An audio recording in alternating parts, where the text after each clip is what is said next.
Good morning from Baltimore, and welcome to hashtag Namely21, Media Literacy and Social Justice Day 2. I'm Stephanie Flores-Coolish, this year's conference chair. Thank you for joining us this morning. I hope everyone enjoyed themselves as much as I did yesterday. Add to the chat what your favorite session was from yesterday, if you can pick. Like children, I know I'm not supposed to have a favorite, and it's true that I did enjoy each presentation I joined, but if I had to pick one, it was probably the session with Amy Temerantz from the National Museum for the American Indian at the Smithsonian. She provided such rich and important session on teaching about the representation of American Indians in schooling and pop culture. And interestingly, I found that it overlapped with what New York Times writer Nikita Stewart shared in her morning keynote about the poor portrayal of Black people in old textbooks. So it was a great lesson on how in media literacy, we use critical questions to interrogate all types of texts. Today, we have another great day on tap, starting in just a few short minutes with our friends from NPR's Code Switch. As a reminder, this keynote's also being transcribed and translated into Spanish, so please visit the session page for instructions. Following that, and the 30-minute break, we have 6 live and semi-live sessions from which you can choose. Do take note that some of the sessions are 30 minutes, so if you're interested in one of those, you need to go back to the schedule, click on the link to get to the session through the title. Once again, though, after that, we'll have another 30-minute break, and then 2 options that might interest you. Dr. Renee Hobbs's Media Education Lab is hosting a virtually viral hangout, something they piloted with much success during the pandemic. So stop by there for a lively conversation on a variety of media education topics. In another parallel session, our Namely board is hosting an open forum to engage with us about the needs and opportunities ahead for the field of media literacy. Again, you'll have another 30-minute stretch and fresh air break, and then 6 more live and semi-live time slots. Then this evening, we have 2 exciting live opportunities back to back. First, we'll have a presentation by the Namely International Research Initiative, which includes 2 teams, one from the US and another from our friends down under live in Australia.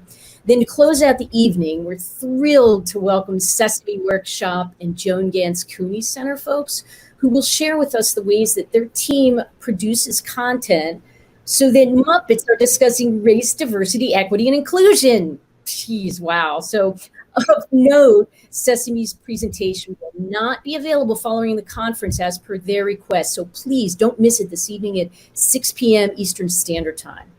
So without further ado, let me introduce fellow Namely board member, as well as the Vice President and General Manager for Education Strategy and Content for the Corporation for Public Broadcasting, Michael Fergal, who will present this morning's next Namely Media Literacy Media Award. Welcome, Michael. Thank you, Stephanie. Hello, everyone, and congratulations, Stephanie, on a great conference this year. I'm honored to present one of this year's Namely Media Literate Media Awards in recognition and celebration of the outstanding contributions of mainstream media professionals who cover or include media literacy in their work. This year's recipient, NPR's Code Switch podcast, is a masterclass in media literacy practices and sensibilities. It's also, in my opinion, some of the best content coming out of public media today, or from anywhere for that matter. In December 2020, Apple Podcast named Code Switch its first ever show of the year. To me, Code Switch is a conversation that everyone can be a part of. Through a combination of sharp analysis, wit, vulnerability, and courage, a multiracial, multi-generational team of journalists fearlessly and authentically examine issues of race, culture, and identity. As one listener said, it makes you feel like they're learning and growing alongside you. Now, in a year that's been dominated by discourse about race, Code Switch helped educate millions of people, myself included, about how race shapes and informs every aspect of American life. And it spurred a new conversation in public media as well. So I'm really pleased to present this award to the very deserving Code Switch team, some of whom you'll meet in just a minute. Since this is a team effort, we wanted to name everyone. Shereen, Marisol, Meraji, co-host and senior producer, Demby, co-host, Kumari Devarajan, producer, Steve Drummond, executive producer, Natalie Escobar, assistant editor, Karen Grigsby Bates, senior correspondent, Jeff Kung, assistant producer, Alyssa Jung Perry, producer, Christina Kala, producer, Sam Yellowhorse Kessler, fellow, Summer Tomad, Alyssa Baheza, and Carmen Molina Acosta, interns. And accepting the award on behalf of the team is Leah Donnella, supervising editor. Here you go, Leah. Congratulations to you and the team. Thank you so much, and thank you, everyone. Our team is so excited to be receiving this award because it actually really makes us feel like our work is being seen and understood. And as you said, media literacy is really at the center of what we try to do at Code Switch. As you mentioned, our team tells stories about race and identity. And as we know that while race is a subject that so many people have strong feelings and maybe even some deep thoughts about, it's not something that a lot of people, especially or including a lot of journalists, are particularly great at talking about. Because talking about race is really, really hard. It's an aspect of identity that has huge consequences for all of us and our friends, our family, our neighbors, our ancestors, our kids. And talking about race can mean talking about people we've never met before or people we live next to but don't acknowledge.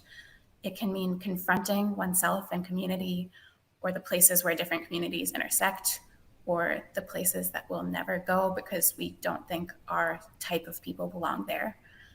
And talking about race means often talking about racism, which again means acknowledging over and over and over again that our society is not fair, and that the ways that it's not fair get repeated and amplified, and that we cannot escape those structures that benefit some people and harm other people. So talking about all of that is really hard. And a huge part of our job at Code Switch is not just to tell stories about race, it's to help people learn how to have these conversations themselves and tell these stories themselves. So I'm really glad, Michael, that you said that you feel and you think our podcast makes other people feel included in the conversations, because that's exactly what we're trying to do. I think on our best days, we try to model the level of research, thought, vulnerability, and listening that goes into that. I feel so lucky to work on a team with some of the most thoughtful, careful, empathetic journalists I know, and I'm really grateful to be able to argue about these topics with them every day. And I'm very excited that in just a moment, you'll get to hear the type of behind the scenes conversations that we're having on Code Switch all the time. So thank you so much for making space for this conversation. And with that, I will turn it back to Stephanie. That was great. Congratulations on the award. So, as a self-professed NPR nerd, I'm honored to welcome the Code Switch team for our opening keynote. Just yesterday, believe it or not, after our awesome final keynote from the folks from Disclosure, I took my dog out for a walk in the sticky heat of Baltimore, popped in my AirPods, and dialed up this week's Code Switch podcast. Serendipitously, you not only didn't disappoint, but for me, you hit a home run in your discussion of race, light skin privilege, and identity for Latinx folks. First, journalist Maria Hinojosa is a personal inspiration, but pairing her with the younger Maria Garcia, producer of Anything for Selena podcast, which I still need to catch, by the way, allowed for a rich and layered conversation on a topic that's close to my heart as a Latina adopted person. In fact, the complications of my own identity understandings are what brought me to the field of media literacy in the first place. I didn't have cultural modeling in my home growing up, so I turned to TV to seek it out. But in the 1970s, I didn't have role models. I problematized this when I first started studying media literacy in grad school, with Renee Hobbs, incidentally, and then while studying topics of race and justice in other graduate work I studied, I came to resonate with what Maria Hinojosa shared in this week's Code Switch episode, that we must use our cultural awareness to be in solidarity with other marginalized groups like Black Lives Matter, for example. So what was cool about this particular episode is that you guys delved into identity exploration, sure, but you went past it to talk about what we do with this privilege now that a lot of us middle-class folks of color have. So I asked the attendees to listen to the Code Switch hosts, Demby, Shereen, Marisol, Meraji, Leah Donnella and producer Kumari Devarajan during this keynote and ask yourself, what responsibilities do I have given my privileges, and what do I do about it? So Leah, it's over to you. Thanks so much, Stephanie. And thank you, Shereen, Kumari, and Jean. I'm so excited to see all your faces. I wanted to start out by asking you, we spend a lot of time on Code Switch talking about our audience, who we are making Code Switch for. Mm-hmm. So Shereen and Jean, you were two of the founding members of the Code Switch team. I'm curious, can you tell us, when you were imagining Code Switch way back in the day, who were you imagining would be consuming Code Switch stories? Should I go first, or do you want to go first? Go for it. Okay. I actually have a couple of quotes that we wrote down during that time that I've kept. I'm like an archivist, and I've kept everything since 2013. Some of our mission statements, etc. And here's two quotes. We said we on the Code Switch team would, quote, be diving headfirst into deeply uncomfortable territory and covering race, quote, like you've never heard the media cover race and culture before. So that was a goal of ours. We wanted to sound different. We wanted to sound like ourselves. We didn't want to sound like NPR. And if any of you has seen, Saturday Night Live, all of the jokes about NPR and etc. I won't say, yeah. So there are a lot of jokes about how, we sound like we're drinking coffee in the back of a Barnes and Noble, et cetera, et cetera. So I think that what we wanted to do is we wanted to have real conversations in the legacy media organization, but in a way that didn't sound the way mainstream media was having conversations about race. And we wanted to be in conversation with one another, people of color in conversation with one another, and have that audience be sort of the focus. So instead of having an audience of color listen and say, hey, this story is about me, but it's definitely not for me. Rather than saying that, we wanted our audience to say, this story is about me, it's for me, and I'm actually learning even more about myself and where I come from. I'll hand it over to Jean. I think that's right. So our very first story, Shereen, was sort of the germ of the Code Switch podcast, was a trip. It was the first time Shereen and I ever reported on anything together. It was a trip to Bluefield State University in 2013. Bluefield State University is the whitest historically Black university in the United States. It's 90% white. We were like, how did this happen? And so Karen Grigsby Bates on our team said, y'all should go to homecoming there. And so we went down there to do some reporting. We found this fascinating story of how this Black institution became a white one in the course of a generation. And we came back, Shereen had 40 hours of tape that we could not use. Because on All Things Considered or Morning Edition, you would get maybe 6-7 minutes.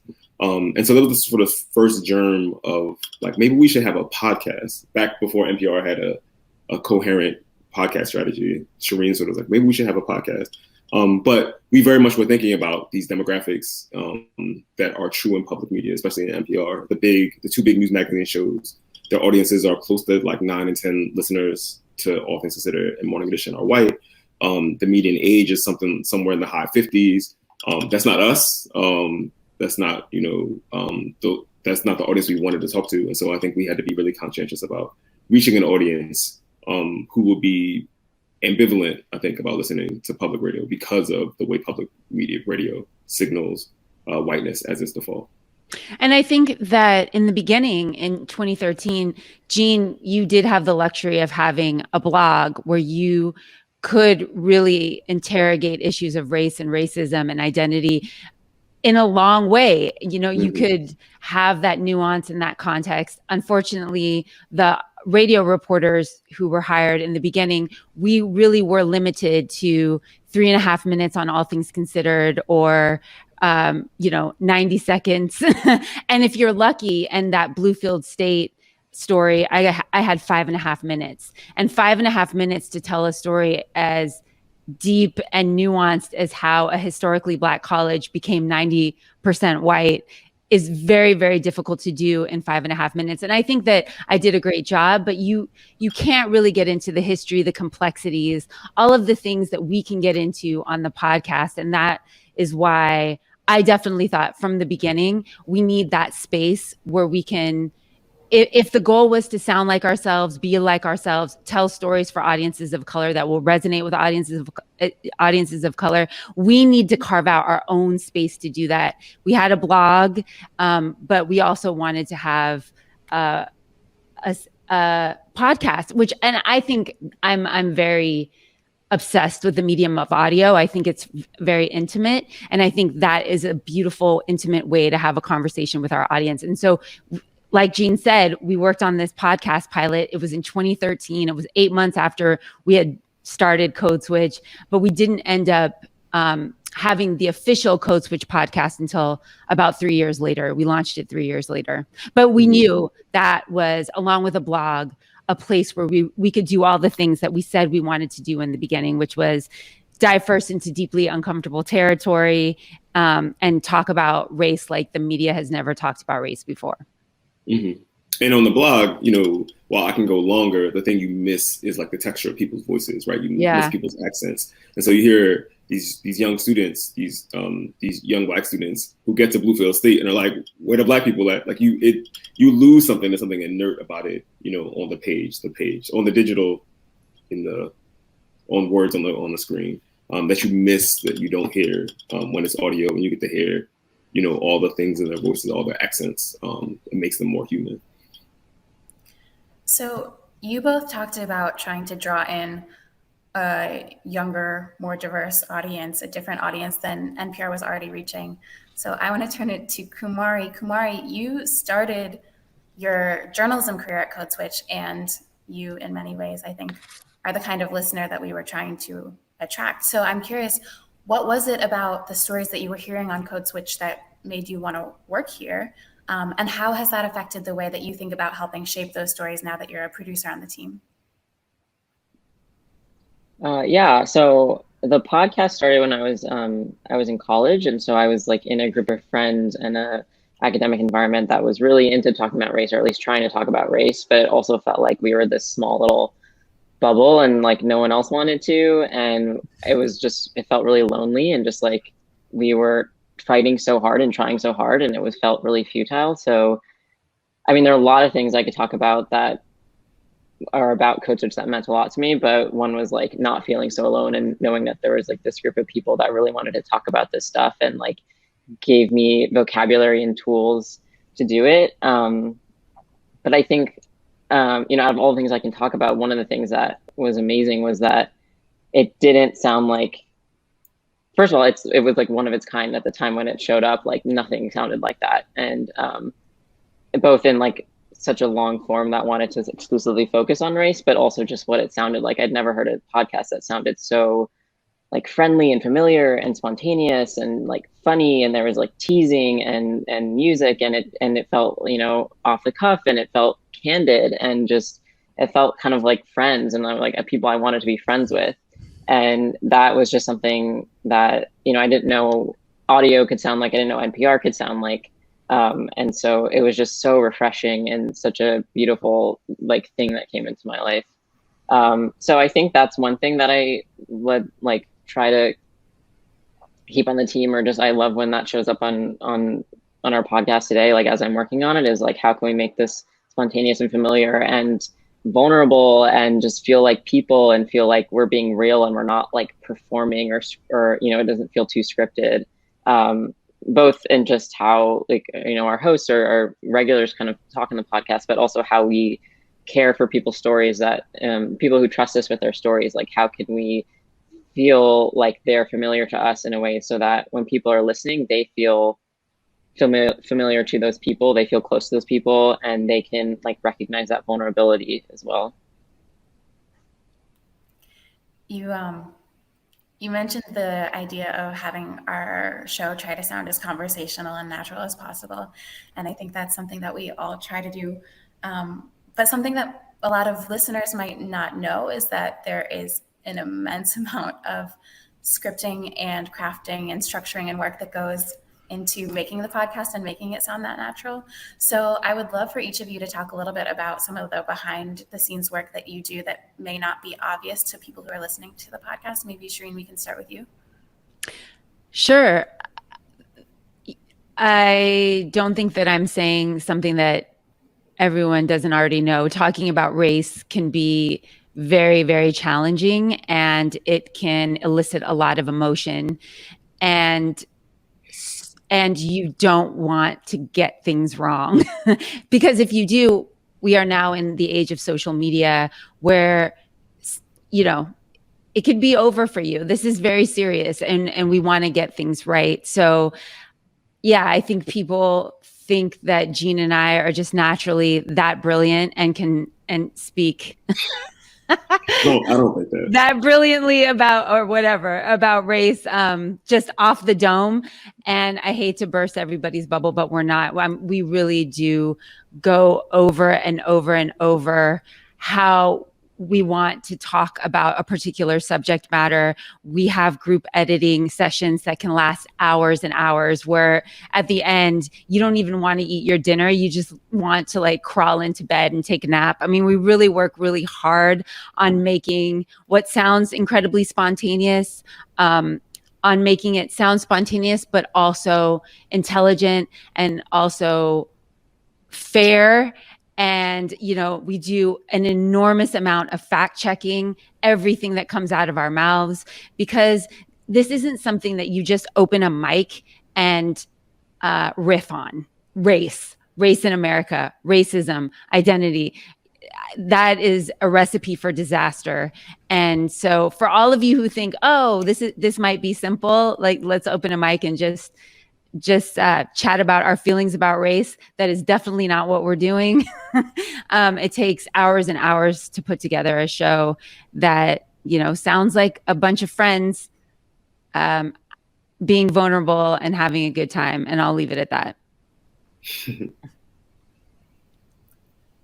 Kumari and Jean, do you want to add anything? Yeah, I always find it difficult to explain like what I do. Like people like know Code Switch and they're like, "What do you do?" I'm a producer, and they're like, "What does that mean?" But I like to say like, if my job is to kind of make everything seem like while you're listening, you're not even thinking about the production. Like just make it seem so smooth and easy. Someone said it's kind of like, you know, an athlete that's so good that they just make it look easy, and you're not thinking about all the like grinding work that they did before. So, you know, I just want to make the thing sound, you know, as enjoyable and as insightful as possible. And just like, you're not even thinking about all the work that went into it. But I think what people listen to is, you know, the final product that was so many drafts before, so much tape that we left out, and we just picked like the special pieces. And even before that, you know, like I work with a lot of people who have like really big, bold ideas. And so it's a lot of kind of like wrangling that into something that's like small and lasts for, you know, 30 minutes and that, you know, is done in a certain amount of time. I love, you know, working through ideas. I love talking to people and figuring out, you know, how they fit into the story and what their story is and who they are, and bringing and being surprised by what they talk about and how stories change. So like if they bring in a new idea and like how we can adjust to that and rearrange like what we originally thought. So yeah. You should talk about Leah, what goes into this. So Leah's the editor. I'm about to put her on the spot. And she's fantastic. What is this like for you? You know, I mean, I think it's a lot of what you both said already, but I think it's hashing out all of the assumptions that we're making and the things that we think we know and that we don't really know, or we kind of know, but we don't know why. And just trying to like name all of those things and figure out what's real and what's not. And then, but keeping enough of, I think one of the things I love about the show is that Shereen and Jean, you're both willing to go on air and keep enough of the uncertainty or enough of the questions you had that people can find a way into. And so trying to figure out how to bring people in and be like, we don't know everything, and we're thinking through these things, and we've changed our mind about a lot of things. So I think whenever we can like nail down those moments and figure out like how that can make people feel more connected to what we're doing and feel like these conversations are, well, very like, they can be high stakes and challenging, but they're also accessible to the people who are listening, and they're things that people should be engaging in. So I guess the short way of saying that is like, we spend a lot of time like arguing about what seem like very small details in scripts and rewriting sentences over and over and over again and finding exactly the word we want to use to make sure that we're getting it right, and inviting people in, I think.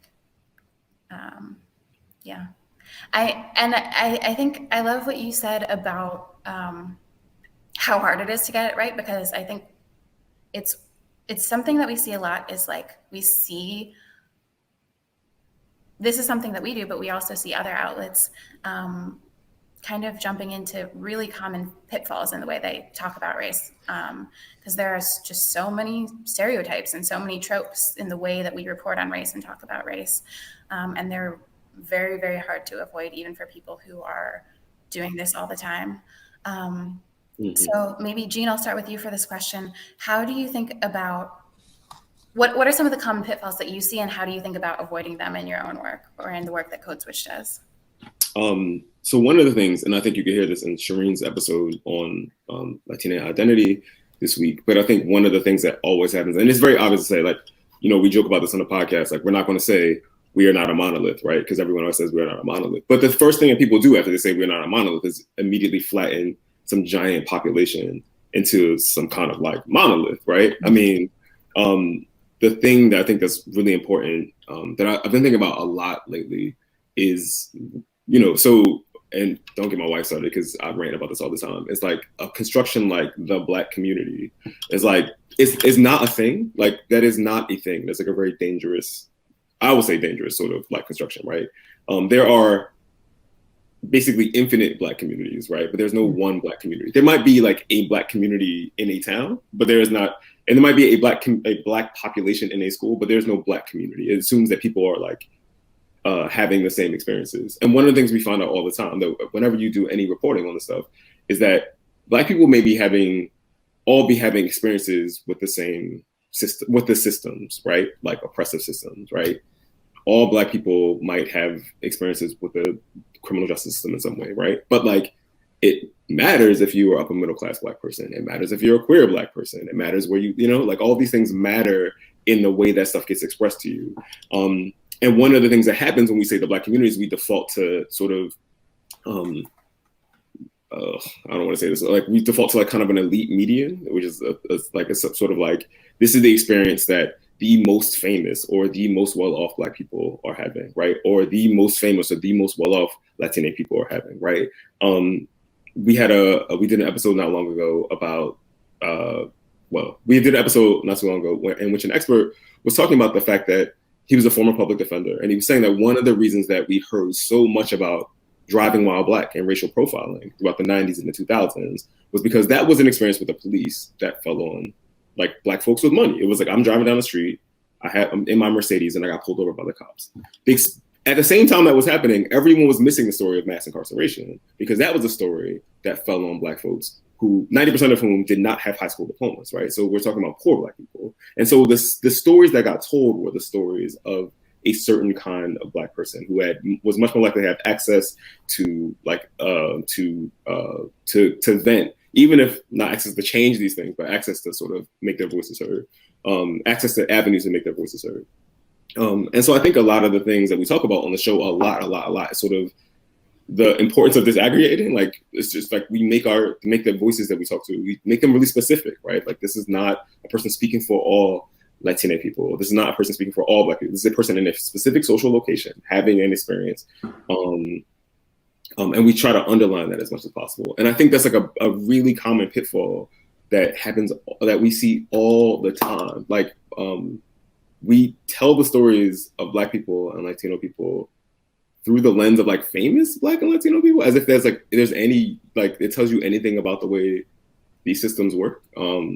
one of the things that happened last week, just as to aside, was when people were talking about the Nicole Hannah-Jones situation at North Carolina. What was interesting was to hear all the other Black academics who talk about how routine that experience is, right? And they don't have the luxury of sort of like a very public backlash on people coming to their defense, right? That these things are very, very normal, and that sort of framing her experience as like, oh, she won, she managed to like do this on her own terms, sort of ignores all the other people who work at universities, a lot of who are teachers and faculty, and a lot of people who work at universities in the cafeterias do not have those kind of protections and that kind of stuff. So anyway, that's like one of the things that I've been thinking about a lot. Anyway. Go ahead, Shereen. Oh, I just think another big pitfall, and this is something that I hit over and over again, a pitfall that happens, especially in mainstream media, legacy media, when they're covering race, is that they only cover it within the black-white frame. Absolutely. And that is something that we have been trying so hard to broaden. This is a broader frame. What does it mean to be raced in America? Where do Asian Americans fit into this conversation? Latinx people, indigenous people, how do we all fit into this conversation of race and racism and identity? And I think that is not an easy thing to do. That is quite challenging. And I don't think that we've done it perfectly, but it is something that we're trying to change, which is let's break out of just talking about race as black and white. Mm-hmm. And you'll hear people say things like, slavery is America's original sin, right? Like, and they'll just say that, right? And it's like, oh, well, that's the like proper way to frame that. And it's like, no, that there's a genocide that is like twinned with that you cannot, like, and it happens all the time, right? It's like people have gotten to the point where they acknowledge that slavery is a thing that continues to shape American life, but there's this sort of waving away, to your point of making it black and white, waving away the fact that there were people who were killed and displaced in order to make that system possible. And those people are often invisibilized, to use a word that we're using all the time now, to invisibilize from this discourse. And that's true, like when we talk about, I mean, there's a reason why the black-white binary exists in the media, because that was sort of, and there was a framing that people felt like defaulted to, especially during the civil rights movement. But it's a very limited framing, and it misses a huge part of the story of how these structures came to exist in the United States. You can't talk about the sort of creation of race in America without talking about the Chinese Exclusion Act, right? You can't talk about immigration in America without talking about the Chinese Exclusion Act and things like that. And so we miss a lot of these things by making it very simply black and white. Well, that, I mean, brings me to something I want to ask you, Kumari. So, talking about the black-white binary, one of the things that you saw that was frustrating to you not too long ago was the way people were talking about Kamala Harris's identity when she was nominated to be the vice presidential candidate. And a lot of people were talking about her as a Black woman. And so you did a whole episode about her Black identity and her South Asian identity. And I wonder, like, what were you trying to do with that episode, and what did you feel was missing in the way that people were talking about her identity just simply by focusing on one aspect of it? Yeah, I mean, I think everything Shereen and Jean said was just so true. And I think, I don't know if this is like a pitfall, but a time when a lot of pitfalls happen is when there's like a major event that has to do with race or a certain community. I'm thinking about the shootings in Atlanta and January 6th, like when something has to do with race, and then there's all these journalists that are kind of caught on their heels because they're not really like steeped in this conversation all the time. And I think, yeah, like when she was picked as a nominee, or, as a running mate, and then when she was elected, it was just, I could just tell like people are just not used to talking about biracial people, and within that dual minority biracial or multiracial people, just I like had no vocabulary, and also like these particular two races interacting with each other, there's like a lot of tension and a lot of interesting things to get into there. I think, it's really complicated, but I didn't start the research process or the with a lot of like, no, I just had a lot of like kind of questions and uneasy feelings. And then I talked to a lot of experts and understood like what was actually happening and what happens when someone is Black in another race that is not white, and how like people are very quick to like just only see their Black identity. But also like, what is the role that South Asians play, or you know, have a particular place in the U.S. that like makes this all really complicated in terms of you know, hierarchy and anti-Blackness within the South Asian community, and how are South Asians you know, perceiving Kamala Harris. And you know, Kamala Harris also doesn't represent like all South Asians or all multiracial South Asians, and so she's like this particular type of person with a lot of privilege. And so what, you know, the way that people were interacting with her and perceiving her doesn't really translate to like how they would perceive you know, other Black people or other South Asians that are maybe lower caste, or you know, not as wealthy or not as educated or not as straight. So it's just, there were just so many complications. And I think that, just as you know, Shereen said, these like small news bits, not just on NPR, but other news outlets by people who are not South Asian or not biracial, or just don't know how to talk about these people, because South Asian or multiracial people have been, you know, fetishized and like picked at and like seen as sort of put up on this pedestal as like, oh, we're post-racial, or like we've solved something because they exist, and like someone made a kid that looks like this. Just a lot of feelings that I had a lot of fun exploring and playing with, and I think Jean and Shereen like brought some really, and Leah edited that story, just like brought some really good insight and helped me shape it a lot. We started this conversation kind of talking about imagined audience, the people that we're trying to reach. And I'm interested in how all of you will answer this. One of the things we really try to honor and center is the feedback that we get from our audience, and when they tell us that we're getting it right and when they tell us that we're getting it wrong. And so I would love to know what feedback from an audience member, a listener, or a reader has stuck with each of you, and what has it meant to you to kind of engage with that feedback? Shereen, do you want to start? Sure. Before we had a podcast, I was working for All Things Considered and Morning Edition, and I was out in Ferguson with Jean, and this was when Michael Brown was killed by the police in Ferguson. And there was a lot of protesting and civil unrest that was happening at the time. And like I said, we didn't have a podcast. I was the on-the-ground reporter, one of them, who was just turning out stories of the day for the daily either morning show or afternoon show. And I was doing a story for All Things Considered, and the night before, there happened to be quite a bit of civil unrest. There was a lot of damage to local businesses, and my assignment was to go out and tell the story of the damage, you know, on this main block in Ferguson. And that was my assignment. And so I had, I think, 4.5 minutes to tell that story. And I talked to local business owners. I talked to just bystanders on the street. And I ended the story in front of a Little Caesars Pizza, which had been burned to the ground. And there was a man who was a protester in front of the Little Caesars Pizza. And he was like, there are reasons why this looks like this. There are reasons why we are so upset. And this will keep happening if those issues don't get addressed.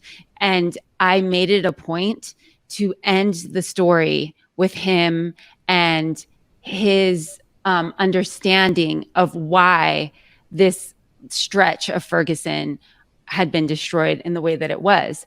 And it went on All Things Considered, and I looked at my Twitter feed afterwards, and someone said, how dare you call yourself a journalist who covers race, and all you did in this story was talk about businesses being burned and, you know, business owners being upset about that. And I thought, oh my gosh, that is not at all how I told the story. And I ended the story with this this point that I thought was so important, you know, and I put it at the end for a reason. I went back and I listened to the feed, and I think it was, who's the attorney general at the time? Obama's attorney general. Anyway. Eric Holder, was it before? Yes, it was Eric Holder. I believe Eric Holder was doing some live speech talking about Ferguson, and they cut off my piece like a minute, and like basically just truncated it and put my name at the end of it. Oh, and that's exactly what it sounded like. It didn't have this whole beautiful, really eloquent thing that a protester was saying in front of this, you know, Little Caesars pizza. And I was like, I've never felt so betrayed before in my life as a journalist. Number two, I was like, I will never do this again. I made them, you know, reformulate the piece for the website just so that it was there in the original version that it was on. And I took that with me because I covered Freddie Gray's death at the hands of the Baltimore police. And I was like, I am not doing those.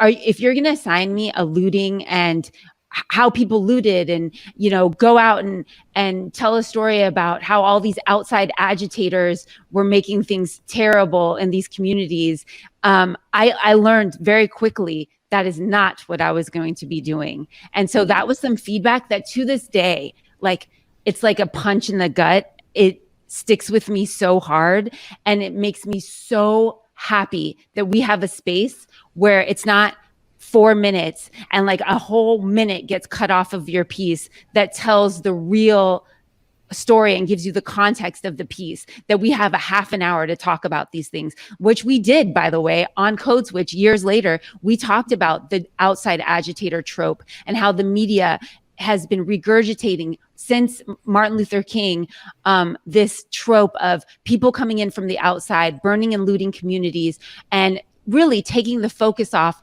what the real story is, what the real issues are, why people are out in the streets protesting, why people are as angry as they are. And so, yeah, so that's my long story about a little bit of feedback that I will never forget that I got in, what was it, 2014? 2014, yeah. Yeah. Mm-hmm. It's a reminder just that all of the stuff, even that people are just saying maybe in a moment of frustration and anger, like, really sticks with us, and is stuff that we're really trying to work in. I think we have enough time for Kumari and Jean to both answer this if you want to. Go for it, Kumari. Oh, that's such a beautiful story. I'll just say like one thing, which is like, I think after the Kamala Harris, there was a lot of feedback for a lot of things, but like after the Kamala Harris racial identity episode, someone, I think it was on Instagram, was like, I'd never heard the word dual minority biracial, and I just really needed that word, you know. And it was like, yeah, it was just so like clear that, you know, I'd worked so long in this like whole thing and arc, and like even just putting that word into someone's ear, that like, if you don't have that word and you are that, like, you are a dual minority biracial, that's like really difficult, and like it's hard to move through the world. But just like, I don't know, just the little things sometimes matter a lot. Mm-hmm. Just to sort of piggyback on that, because we're talking about media literacy, like one of the things that we've done a lot on this team is sort of like coin words for people. Like the explanatory comma is a big one, right? That was our first controversial episode.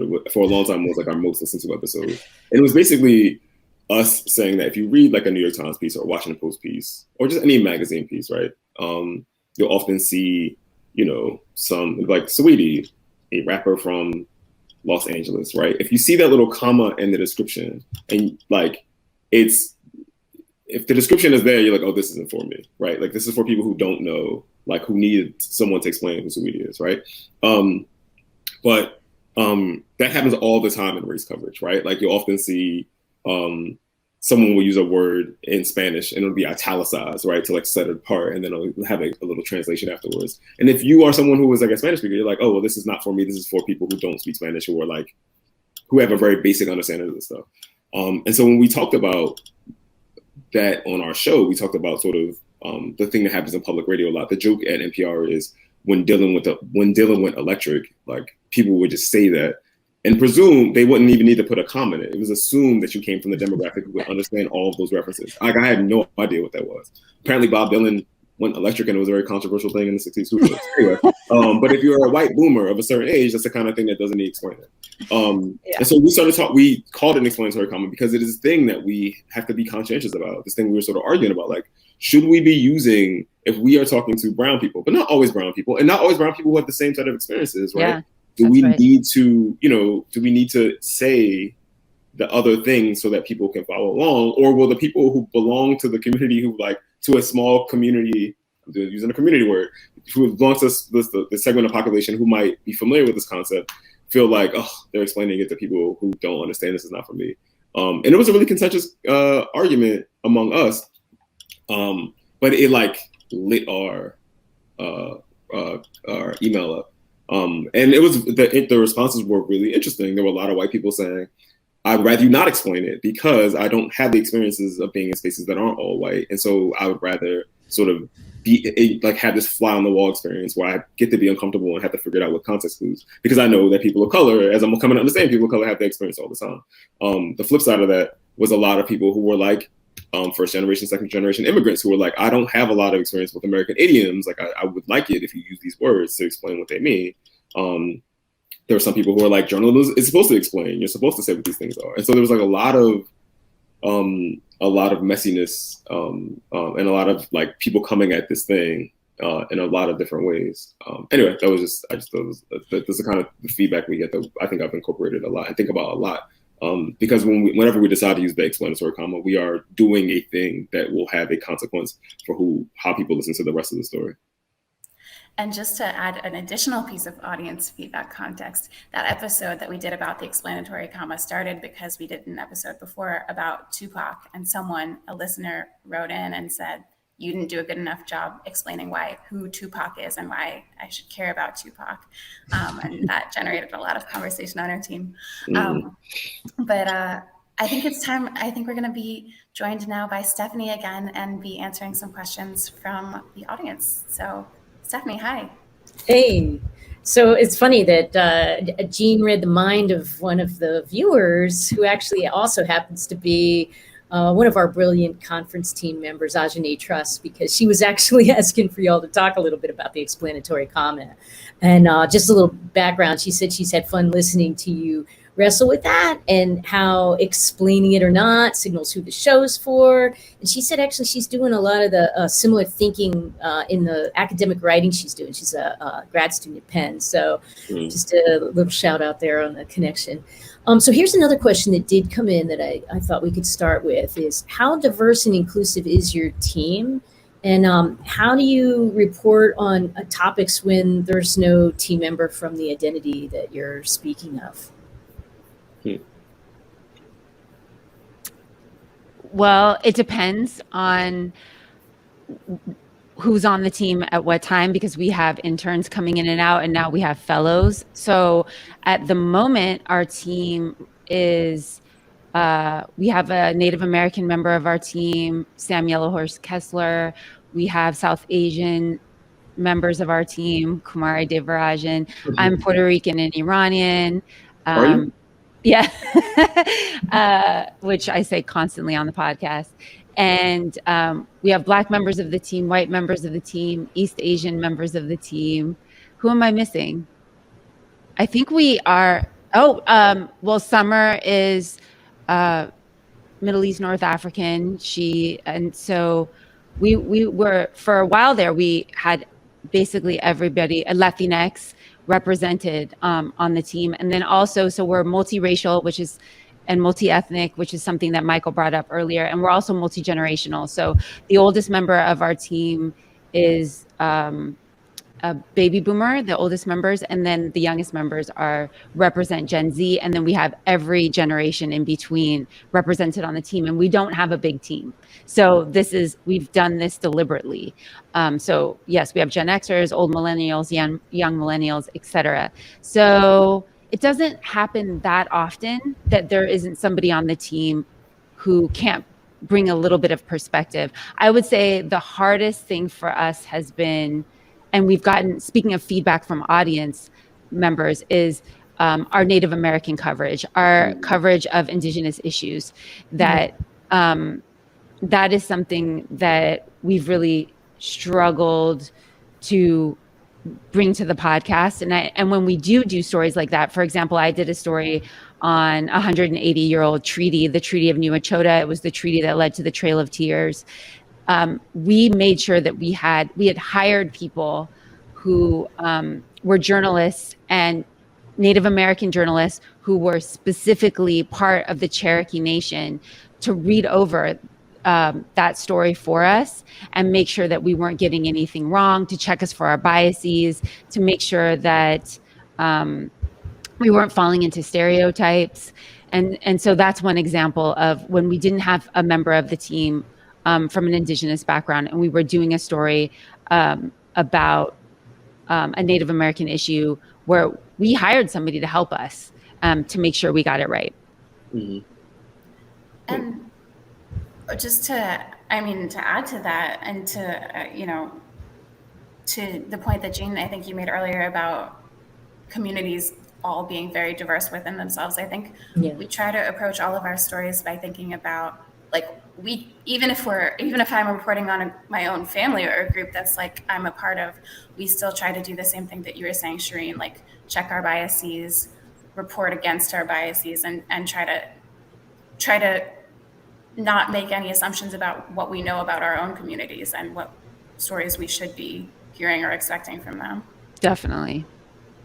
And we also keep like pretty good data on who's on our podcast and like look at those numbers. So by race, by age, education, location, LGBT status, things like that. Cool. Nice. So we're going to shift a little bit because, as you guys know, I think that there's a lot of teachers in the audience. Shout out to teachers. Yes. So we have a few teacher questions.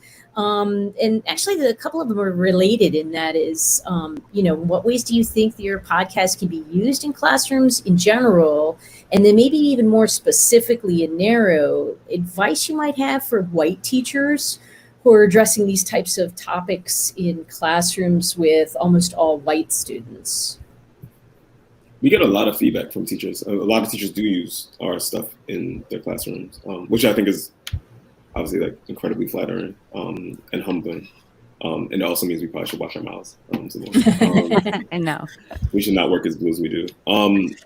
I think so. To the white teacher question, I think something we talk about on the podcast all the time, we make very explicit, is that everything in American life is sort of defined by very purposeful housing segregation, right? The fact that these teachers are white teachers teaching all white students is not an accident. And I think if you want to, part of, I think, telling the stories on the podcast, if you wanted to use the podcast in class, will be leading with that, right? Is that like this school is white, not by happenstance, right? Like that these school systems are white, and these classrooms are white, or you might go to a diverse school in which all the brown kids just happen to not be in the classes with the white kids. But none of those things are accident.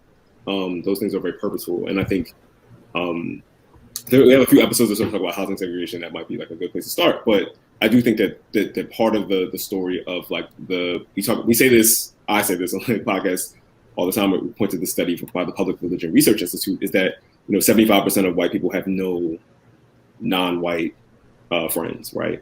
And that is, white people are far less likely to have contact, to have close personal contact with people in other race than almost any other group, than any other group, by a bit. Black people are second, but like white people are much less likely to have interracial contact than even black people are. So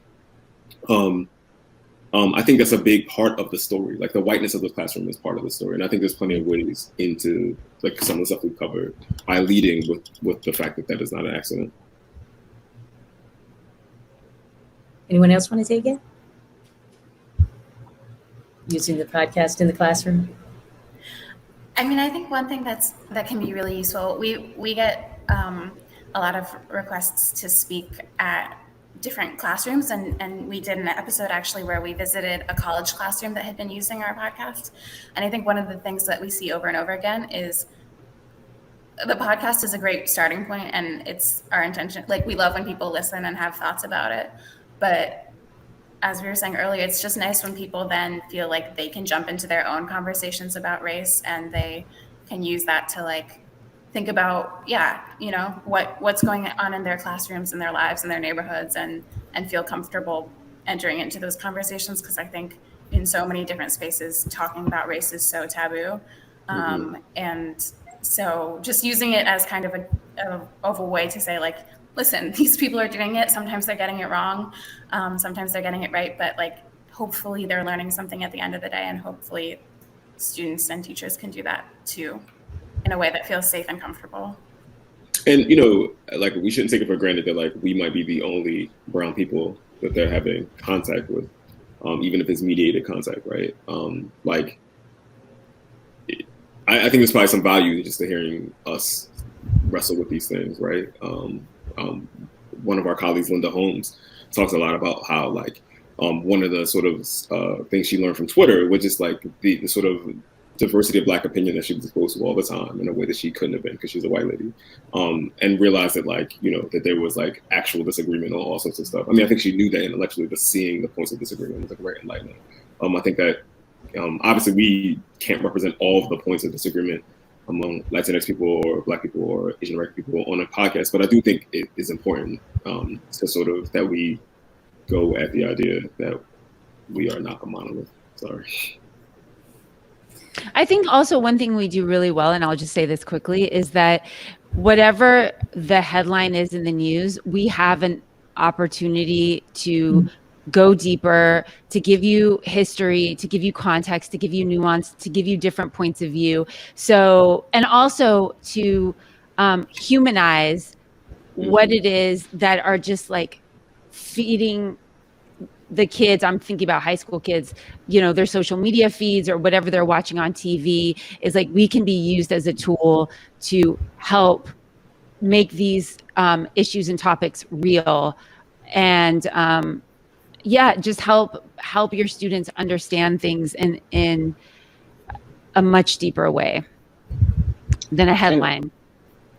So we have, go ahead, Kumari. No, go ahead. We have time for about one more question. So I just want to throw out one more question from the audience. How do you think you change the way traditional media shows cover these kinds of topics, especially when there's time limits? Do you think you all have had an impact? Oh, yeah. I definitely think, I mean, I don't know if you all listen to NPR, but I can hear our influence all over NPR now. I really can. And even just the thing that I brought up about this trope of people coming in from the outside and, causing mayhem and wanting to like burn down communities and having that be like the focus of the conversation. I saw less, I mean, I still heard it, but I heard less and less of that after George Floyd was murdered by the Minneapolis police. In the coverage of the unrest after that, I heard less of that than I heard with the civil unrest after Freddie Gray's death, as well as Michael Brown's. So I think that we are having an effect on what you hear, and I mean, how do you say it when people copy you? It's the sincerest form of flattery. What is that? Imitation, yeah. Imitation is the sincerest form of flattery, and I feel like that people are starting their own podcasts where two people are discussing race in very similar ways than we are. Very local, community grounded podcasts that have been influenced by the way that we do things, and that is a total honor. But also word sensitivity reading for the network. I mean, they're coming to us now so much more, and they're saying, "Is this okay?" before they broadcast it. I think what happened to me after covering Michael Brown and the protests there, I think that would never happen to me now. An editor would have never done something like that. So I think they see us as a resource to help shape the coverage and make sure that it is fair and that they're not walking into stereotypes that the media has been stepping into forever. Wow. Geez, thank you guys for an amazing conversation. You know, you really show the need for such a depth of research and conversation. It's incredible. Thank you for having us. Thank you. Thank you, so much. Stephanie. Right. So thank you guys, Kumari, Leah, Shereen, and Jean. And once again, you know, congratulations on your well-deserved award. So I hope everybody appreciated that as much as I did. So yesterday you had different kind of formats, you know, that allowed for maximum engagement with our presenters. You just had the Q&A option just now. Continue that today. Contribute your questions and comments for all the presenters. And do keep also checking in with our fabulous on-demand presentations, accessed from the conference homepage under the schedule. There are 96. So let's see how many you can pack in amid all of the rich content over the weekend. But again, not to worry, you'll have access to all that content, except for the town halls in Sesame, for 90 days following the conference. And also keep in mind that today's session with the Namely board and the virtual hangout with the Media Education Lab, those also won't be available after the conference. And finally, please do fill out the conference surveys after each session to provide us feedback so we can ensure that we're keeping things going for you and in future opportunities. So thank you, enjoy your day, and we'll see you this evening.